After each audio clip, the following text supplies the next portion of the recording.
Kalau belum subscribe juga segera ya, supaya kita bisa terus mengikuti channel ini dan sehingga channel ini bisa jadi berkat dalam hidupmu. Bersatu, berkumpul, menyembah seperti ini. Kau ada di tengah kami, 2-3 orang berkumpul, Yesus ada di sana. Terima kasih Tuhan untuk persatuan hati bersama dengan keluarga Saat Teduh. Sekalipun terpencar, tersebar di mana-mana, kami satu roh ketika memuji Tuhan. Dengarkan doa umat-Mu Tuhan, sampaikan sabda-Mu. Sembunyikan hamba-Mu dalam nama Yesus. Amin. Puji Tuhan. Seperti saya katakan tadi, kalau kita kumpul seperti ini, ada kuasa ketika kita sepakat. Itulah guna persatuan dalam hadirat Tuhan. Anda berada di poros kehendak Allah, saya tahu detik ini kita berdoa bersama-sama ini adalah kehendak Tuhan. Dan satu hari di pelataran Tuhan lebih baik daripada 1000 hari tempat lain, ya kan? Mari kita sama-sama buka firman Tuhan, siapkan catatan. Kita akan belajar Alkitab hari ini dari 3 ayat saja. Mazmur 133, persaudaraan yang rukun di Alkitab kita, judulnya. Tapi saya kasih judul untuk episode ini, Kesana Tuhan perintahkan berkat. Mengambil dari secuplik ayat. Kesana Tuhan perintahkan berkat. Sebenarnya cari berkat itu nggak susah ditemukan. Kalau alamat kita tepat. Ya kan, kalau kita tahu kemana Tuhan perintahkan berkat, kita ada di sana ya, kita dapat. Saya yakin kok, Anda dan saya sekarang ini, kita itu berada dalam hadirat Allah bersama-sama untuk berdoa saat teduh bersama. Ini adalah kehendak Allah. Tayang hari ini kan akhir pekan. Lebih baik berakhir pekan dengan Tuhan. Nanti kalau sudah tidak ditonton live-nya, yang susulan, kapanpun Anda menonton ini, saya tahu itu kairos atau waktu Tuhan. Ketahuilah bahwa Anda berada persis di poros kehendak Allah, berada di senternya. Jadi sesuatu akan terjadi, imani. Percaya bersama dengan saya, something will happen to you. Ini bukan motivasi, namanya ekspektasi. Iman itu apalagi kalau bukan expecting something of God. Mengharapkan sesuatu yang datangnya dari Tuhan, bukan dari dunia. Saya percaya Tuhan itu menyediakan sesuatu yang berharga buat kita semua ya. Mari kita baca sekarang Mazmur 133, nyanyian ziarah Daud. Sungguh alangkah baiknya dan indahnya apabila saudara-saudara diam bersama dengan rukun. Seperti minyak yang baik di atas kepala meleleh ke janggut, yang meleleh ke janggut Harun dan ke leher jubahnya. Seperti embun gunung Hermon yang turun ke atas gunung-gunung Sion, sebab kesanalah Tuhan memerintahkan berkat, kehidupan untuk selama-lamanya. Pendek saja 3 ayat, tetapi sangat dalam. Dimulai dengan suatu kalimat nyanyian ziarah Daud, ini Daud yang buat. Sebenarnya Mazmur 133 ini adalah Mazmur Hebron. Ketika Daud masih di situ, dia masih berusaha mempersatukan seluruh bangsa Israel sejak zaman hakim-hakim dan Raja Saul yang memecah belahkan. Jadi Daud belum sukses ini ceritanya untuk mempersatukan dari Sabang sampai Merauke-nya Israel waktu itu. Suku-suku Israel masih saling berantem, masih saling berlawanan. Mereka belum akur, mereka belum sehati, belum setuju, apalagi sepakat. Saya bersyukur untuk keluarga Saat Teduh, karena setiap kali kita berkumpul seperti ini, kenapa ada berkat korporat, ada urapan bersama yang bisa dinikmati oleh individu lepas individu. Itu karena kita sama-sama menghampiri tata Allah. Bukankah Yesus berkata 2-3 orang berkumpul, dia ada di sana? Dan kita berapa orang yang kumpul sekarang ini? Waduh, hitung sendiri. Nggak bisa terhitung hanya oleh viewership. Bisa saja loh, satu screen atau satu gadget itu ditonton beberapa orang sekaligus jikalau bukan satu keluarga. Kita berapa orang ini? Bukannya kita beriman pada angka ya, bukannya kuasa itu terletak pada jumlah, bukan. Tapi kalau hati kita sama-sama sepakat, wow, betapa besarnya berkat yang disediakan Tuhan bagi umat percaya. Saya bersyukur untuk keluarga Saat Teduh.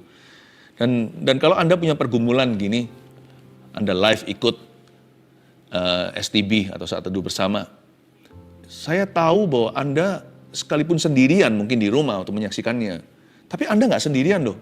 Bukan hanya Roh Kudus ada di situ, tapi seluruh saudara seiman bersama denganmu dalam hadirat Allah. Menunya sama, terima firman-Nya, ya kan? Menyembahnya air mata, ada yang berlutut angkat tangan, ada yang duduk berdiri, ada yang lagi setir mobil, ada yang lagi di mana. Anda di rumah sakit aja sebelum terjadi pembesukan, Anda sudah dibesuk oleh kehadiran Tuhan dan juga kehadiran umat-Nya yang bersama-sama dengan Anda saat ini sedang menyembah dan dengar firman Allah, sedang doa. Live chat-nya pun masuk di komentar, doakan ini, doakan itu. Lalu tim kami di balik layar. Wow, itu adalah dimensi kerajaan Tuhan. We are family, kita keluarga. Makanya dikatakan di ayat 1, sungguh alangkah baiknya dan indahnya. There is power in agreement, ya kan? Ya, the place of agreement is the place of power. Tempat sepakat adalah tempat kuasa, tempat sepakat adalah tempat berkat. Sungguh alangkah baiknya. How wonderful, how beautiful, alangkah indahnya. Apabila saudara-saudara diam bersama dengan rukun. Kita butuh atau perlu, kita membutuhkan saudara seiman. Kita nggak bisa sendirian, saya juga nggak bisa bertumbuh sendiri. Saya memerlukan keluarga rohani. Lebih dari sekedar sebuah komunitas iman. Saya perlu bergabung, saya perlu untuk I need to belong. Saya memerlukan sebuah keluarga rohani di mana saya panggil tempat itu sebagai rumah saya, rumah rohaniku. Saya bersyukur. Saya bicara begini, menjelaskan demikian dengan tujuan supaya tidak ada satupun di antara Anda merasa lonely lagi. Karena perasaan sendirian itu bahaya loh. Bisa disilusi. Kita bisa merasa bahwa kita adalah orang paling malang di dunia. Nanti jangan-jangan 7 roh lebih jahat juga turut masuk ke dalamnya, termasuk roh bunuh diri. Ketika kita sudah kalap, udah panik, udah nggak bisa melihat lagi di depan mata. Segala sesuatu kabur, pikiran kita jadi cetek, jadi dangkal, jadi pendek. Saya ingin memberitahu kepada Anda, Yesus datang ke dunia, salah satu berkat terbesar yang Yesus bawa adalah sebuah nama, Immanuel, artinya I am with you, artinya aku beserta denganmu. Kalau Tuhan menyertai kita itu ya, di dalamnya termasuk, sudah terhitung di dalam itu, berkat-berkat yang tidak bisa disebutkan satu persatu. Kalau Tuhan memberitahu kepada saya, aku memberkatimu dengan ini, maka itu saja yang aku peroleh. Kalau Tuhan berkata, aku memberkatimu dengan itu, ya hanya itu. Tapi kalau Tuhan berkata, aku beserta denganmu, saya nggak usah memperhitungkan berkat apa yang saya terima hari ini. Saya tidak perlu worry. Kalau Tuhan berjalan dengan aku, segala sesuatu Dia sediakan. Dia pasti tolong saya ketika saya memerlukan. Dia tidak akan tinggalkan. Berkat terbesar yang kita bisa dapatkan adalah hadirat Tuhan. Kalau kita punya itu, kalau Tuhan berjalan bersama dengan dirimu dan diriku, udahlah, nggak usah bawa perbekalan. Nggak usah bawa 2 pasang sepatu, istilahnya, ilustrasi saja. Nggak usah bawa ekstra uang seperti murid-murid Yesus kalau diutus. I am with you, aku Immanuel. Udah, nggak usah bawa lebih dari 1 tongkat. Nggak usah ngepak barang terlalu berlebihan. Dimanapun kau berada, pekerja mendapat upahnya. Aku menyertaimu, aku Yehovah Jireh, aku yang menyediakan. Kalau Tuhan berjalan dengan Anda, segala sesuatu indah pada waktunya. Sungguh alangkah baiknya dan indahnya apabila saudara-saudara diam bersama dengan rukun. Salah satu berkat persatuan adalah hadirat Tuhan tentunya. Ya, makanya itu nomor 1 tulis dulu ya. Kesana Tuhan perintahkan berkat, Anda bertanya, kemana? Kemana? Apa alamatnya? Kemana Tuhan perintahkan berkat? Kok bilang kesana? Kesana itu di mana? Saya jelaskan nomor 1 dari ayat pertama yang kita baca, sungguh alangkah baiknya dan indahnya apabila saudara-saudara diam bersama dengan rukun. Nomor 1, pastikan catat alamatnya supaya Anda tidak tersesat, supaya nggak tersasar nih. Nomor 1, hidup dalam kasih dan kedamaian itu mengundang hadirat Tuhan. Nah, ini alamat yang tepat untuk menemukan berkat. Pastikan Anda dan saya hidup dalam kasih setiap hari. Jangan hidup dalam kepahitan, jangan hidup dalam pertengkaran, jangan hidup dalam percekcokan, jangan hidup dalam kebencian. hidup dalam kasih dan kedamaian. Itu mengundang hadirat Tuhan. Damai yang saya maksudkan di sini, di poin pertama, bukanlah damai yang merupakan sebuah perasaan atau bukan damai yang feeling. Damai di sini adalah sebuah komitmen hati. Aku mau hidup berdamai dengan orang lain. Berdamai itu bukan kompromi ya. Kalau kita lihat sesuatu itu salah, kalau kita memberitahu orang itu dengan resiko dimusuhi, kalau saya jadi Anda, saya tetap akan beritahu. Namun saya jaga hati. Saya harus beritahunya dengan metode kasih. Tapi saya pasti akan beritahu dia. Kalau enggak kan berarti saya setuju dengan kejahatannya.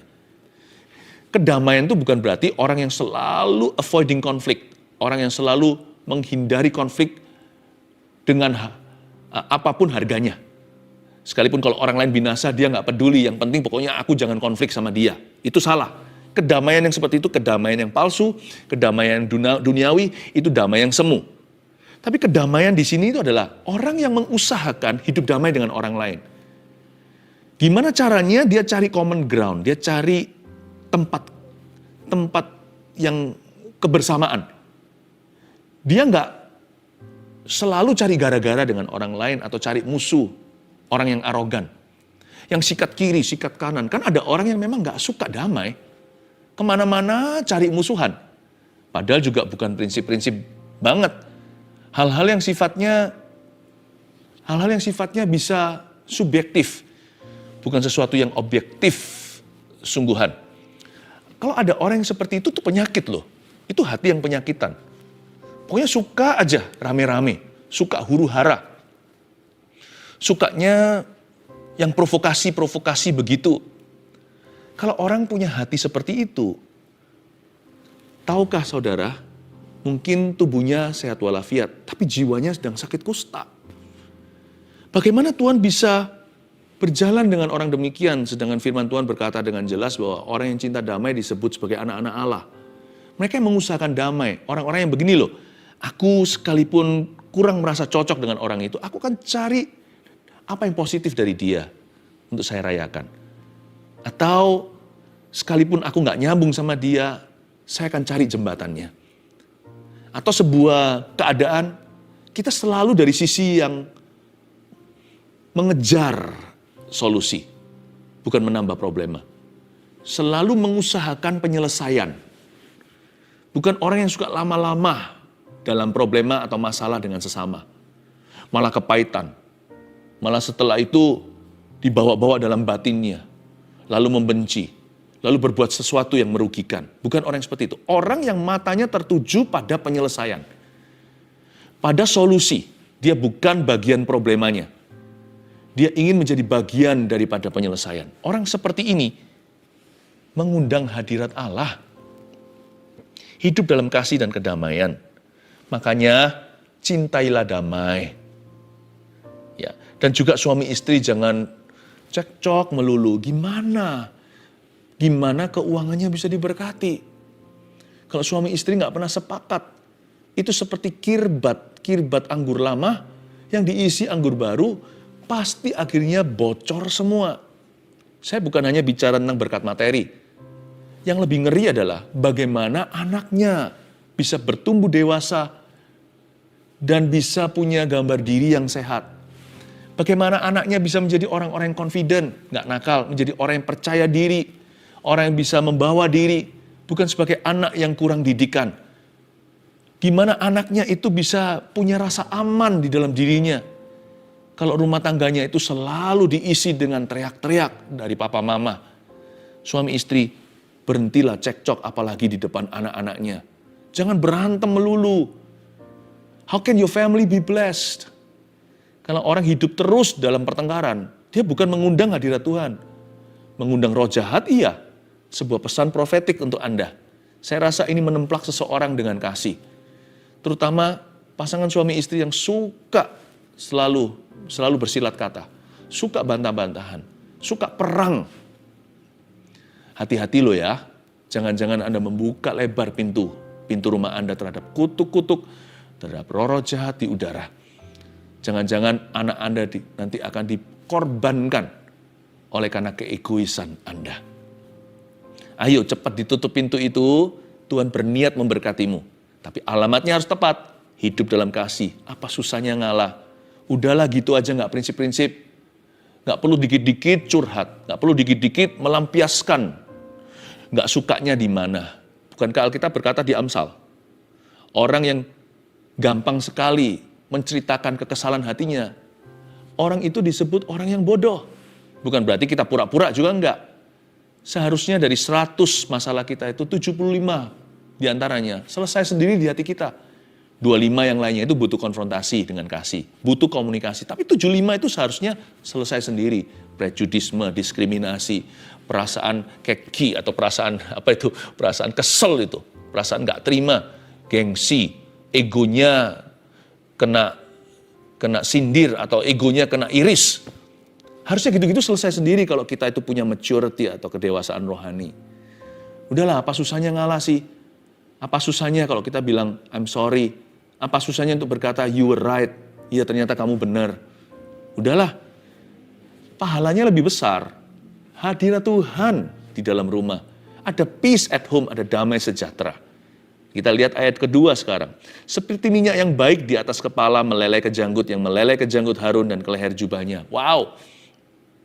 Pertama kan alangkah baiknya kalau tinggal dengan rukun. Lalu berubah jadi minyak nih di ayat 2. Seperti minyak yang baik di atas kepala meleleh ke janggut. Kepala siapa sih? Janggut siapa sih? Yang meleleh ke janggut Harun dan ke leher jubahnya. Berarti ini minyak imamat dong. Ini bukan sembarang minyak.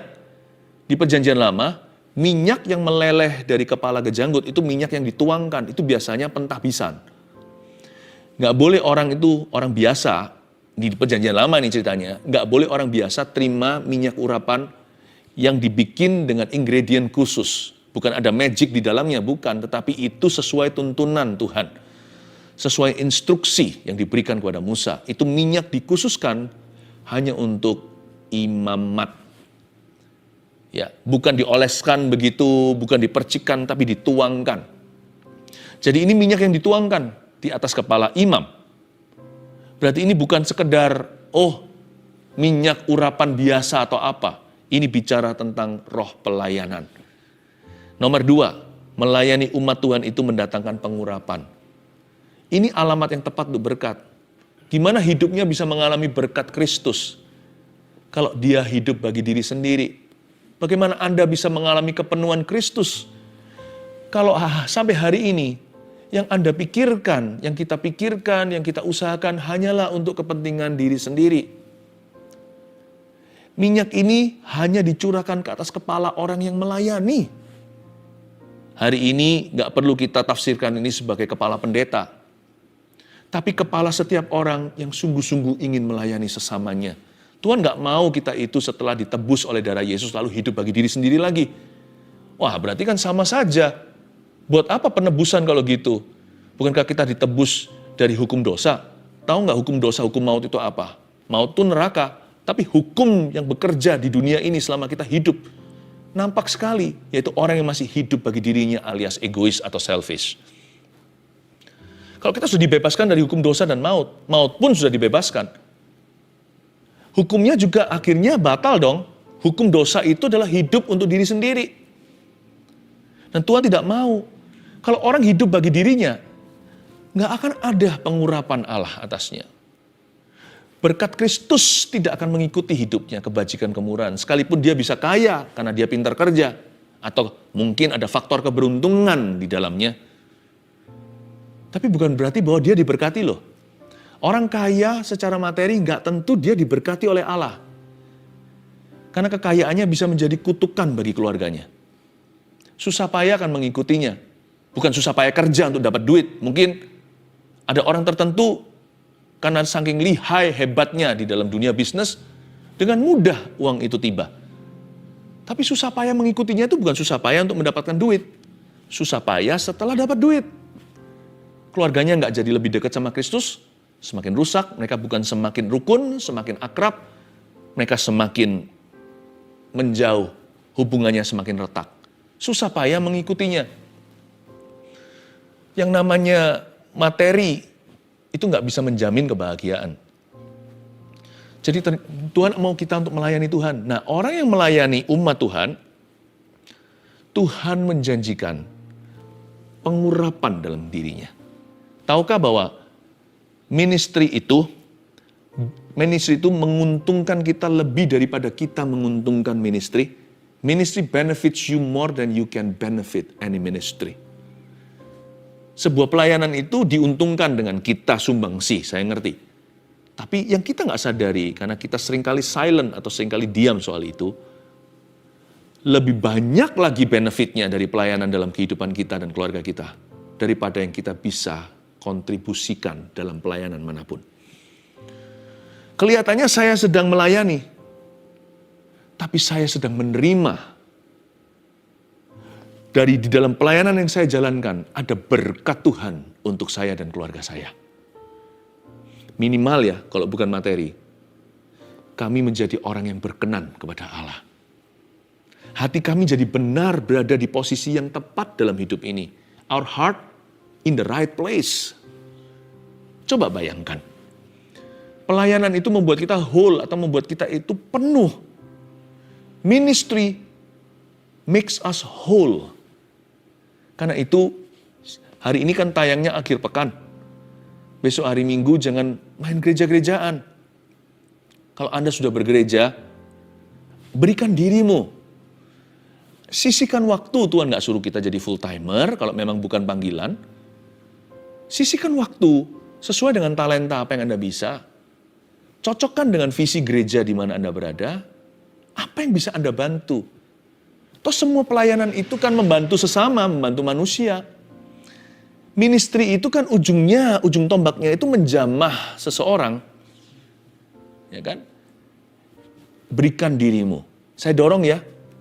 Kalau hari ini tayangnya Sabtu, saya dorong Anda besok Minggu. Dengan mata elang cari-cari di mana tempat Anda. Dan jangan yang kita incar itu mimbar. Panggung, karena kita tidak boleh punya roh tampil. Kalau memang kita harus ditampilkan, itu karena memang kita excellent di bidang itu, atau memang adalah orang-orang yang sama Tuhan dijadikan alat pilihan. Itu pun bebannya besar. Tapi kalau Anda mau melihat di mana tempatmu, carilah kebutuhan yang paling sederhana, isilah, berilah dirimu. Gak peduli Anda dan saya, mungkin Anda adalah orang yang sangat berstatus di dunia ini, gak peduli status ekonomi, status sosial Anda.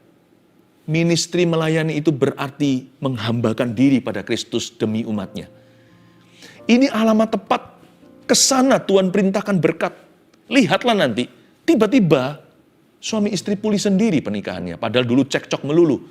Sejak mereka melayani, mereka gak jadi orang yang egois lagi. Pelan-pelan dikikis. Suami mulai menjalankan yang namanya servant leadership di rumah.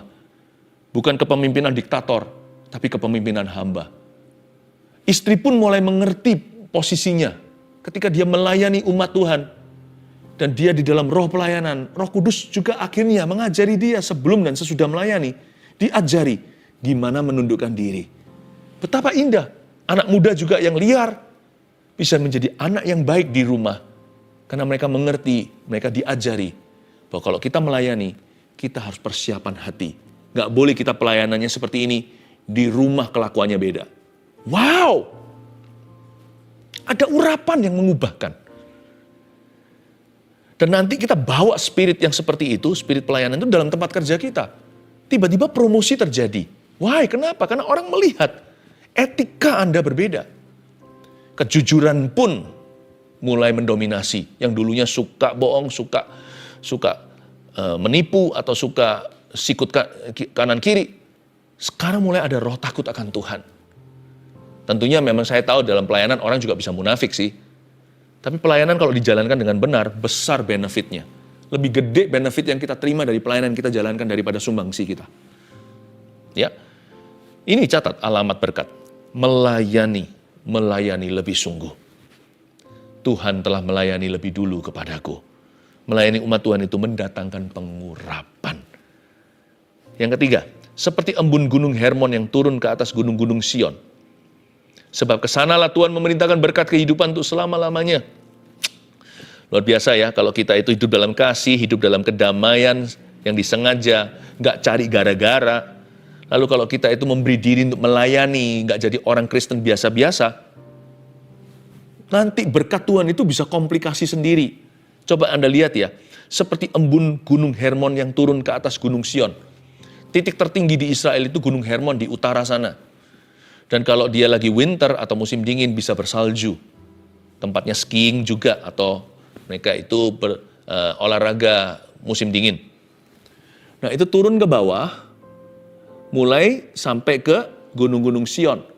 Itu turun ke selatan lagi, itu sampai ke Laut Mati. Melalui sungai Yordan tentunya ya. Sungai Yordan itu kan panjang.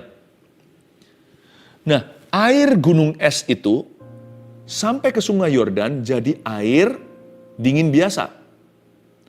Lalu sampai ke Laut Mati, dia itu mengalami perubahan.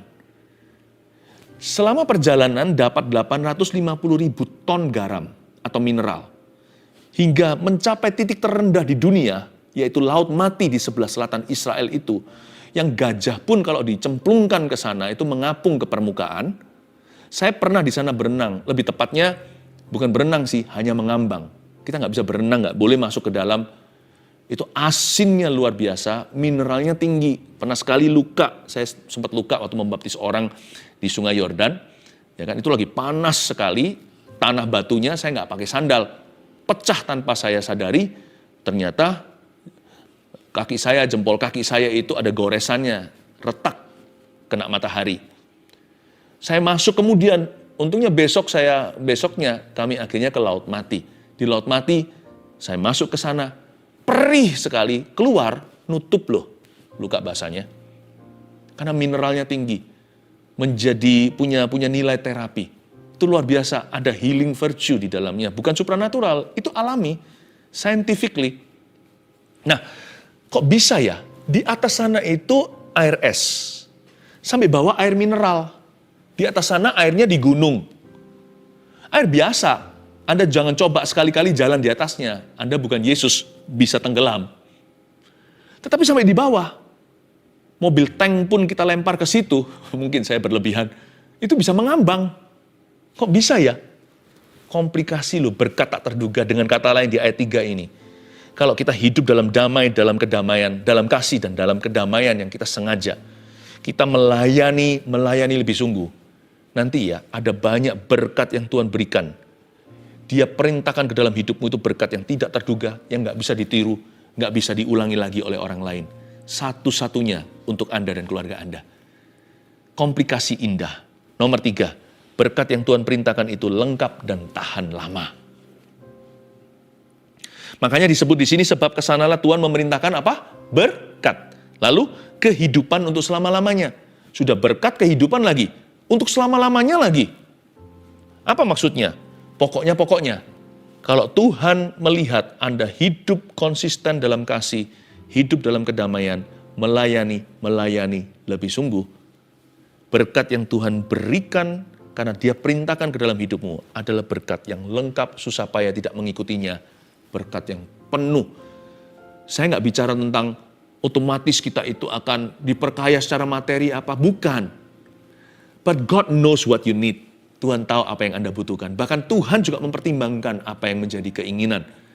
Allahku akan mencukupkan dalam kemuliaannya dalam Kristus Yesus. Berkat yang Tuhan perintahkan itu lengkap. Nggak hanya lengkap, kehidupan untuk selama-lamanya, tahan lama. Ditutup backdoor-nya atau pintu belakang itu ditutup erat-erat. Berkat yang tiada kebocoran, yang bisa menjadi perjanjian turun-temurun ala Abraham, Ishak dan Yakub. Covenantal blessings. Bukan hanya berkat yang hit and run, tabrak dan lari, berkat sekali-kali. Tapi apapun yang Tuhan kasih dalam hidupmu ya, kalau itu keluar dari hidup dalam kasih dan damai, kalau itu keluar dari roh pelayanan yang sungguh-sungguh, lihat ya, apapun yang Tuhan berikan, itu nggak gampang menguap. Baik itu materi kayak atau bukan, nggak gampang lenyap. Berkat yang Tuhan kasih itu, kehidupan untuk selama-lamanya. Apapun yang Tuhan berikan pada Anda, sekalipun itu adalah berkat sementara di dunia, itu pun nggak gampang meninggalkan keluargamu. Itu bisa turun-temurun menjadi berkat perjanjian ala Abraham, Ishak, dan Yakub. Nggak seperti orang-orang dunia, cepat dapat, cepat lenyap. Tetapi anak-anak Tuhan, sekali dia dapat, talenta itu berkembang dari 1 menjadi 2, 2 menjadi 5, 5 menjadi 10. Karena Tuhan kalau memberikan berkat kepada kita itu sifatnya permanen. Materi atau bukan. Makanya itu kalau Tuhan memberkati ayahnya. Nanti lihat. Ayah ibu itu kalau hidup dalam damai yang diusahakan. Cari solusi, penyelesaian. Belajar untuk berkorban. Belajar untuk memikul salib pribadinya supaya orang lain jangan pikul salibnya. Nanti lihat ya. Anak-anaknya ke bawah. Bukan hanya mereka yang diberkati. Anak-anak mereka adalah keturunan yang diberkati. Semakin turun, semakin menjadi-jadi. Papanya pintar bisnis, tiba-tiba dari anaknya nanti muncul yang lebih pintar dari papanya. Atau bisa pintar hal-hal lain yang papa mamanya pun nggak punya bakat. Kadang-kadang semua orang jadi kaget, kakek neneknya pun bisa tidak mengerti. Loh kok bisa? Siapa di keluarga kita? Di pohon kehidupan, pohon keluarga, family ini. Yang bisa, yang punya bakat demikian. Nggak ada. Tiba-tiba anak Anda korsleting sendiri oleh karena sorga. Bisa punya keahlian yang luar biasa. Hampir-hampir ajaib di dalam keluarga Anda. Karena tidak ada orang yang pernah berbakat demikian sejak Adam dan Hawa di dalam family tree-mu. Komplikasi itu luar biasa nanti. Karena Tuhan berkata, berkat yang Tuhan perintahkan itu turun-temurun. Kehidupan untuk selama-lamanya. Amin. Ya, saya ulang lagi, ke sana Tuhan perintahkan berkat kemana aja? Terapkan ini dalam hidupmu. 1, hidup dalam kasih dan kedamaian itu mengundang hadirat Tuhan. 2, melayani umat Tuhan itu mendatangkan pengurapan. 3, berkat yang Tuhan perintahkan itu lengkap dan tahan lama. Kita ulurkan tangan, terima doa berkat. Berkat Allah Bapa, Putra, dan Roh Kudus menyertai umat Allah yang melayani sungguh-sungguh. Terimalah urapan penjangkauan. Jangkau seseorang berjuta jiwa yang tangan dan hatinya menanti. Terima kasih Tuhan. Jadikan setiap keluarga saat teduh penjala manusia bagimu. Dalam nama Yesus, haleluya, amin. God bless you. Bye-bye.